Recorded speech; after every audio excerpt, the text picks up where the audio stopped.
Dito na ba tayo tagalin pa? Unang magbubuka sa Grand Finals ay si Hunk number 6, Miguel Dale! Congratulations, brother! Even yung demeanor niya very hunk Yung pang ini-interview mo, very soft-spoken, ibang klase. Yan mga tipo-tipo ng mga hunks natin. Susunod, si Hunk number!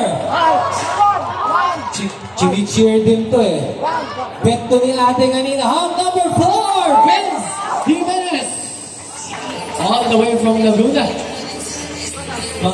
May mga naulan, naambon. I'd stayed in Laguna also for quite some time. All my high school years, doon tayo. Okay. Ang tatawagin ko pong pangalan, siya po ay ang huling hunk na magbubukas sa Grand Finals. But kindly stay there kasi meron pa tayong wild cards. The last hunk who will join Miguel and Vince is hunk number 1, Ethan Teal! Ayan, Apina. Manood ka ng fashion show and Grand Finals kasi kasama si Ethan. Nakakasama pa natin siya.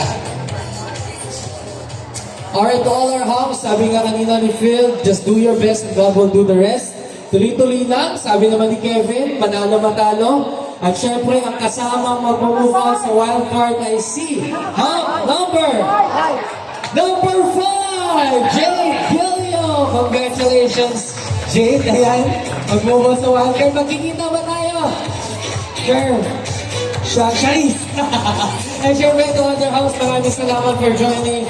Congratulations still. Sali lang na sali. Once again, I'm Isa Aguilar. Bexing po, ang huling invitation niya for the month of October. Maraming salamat po.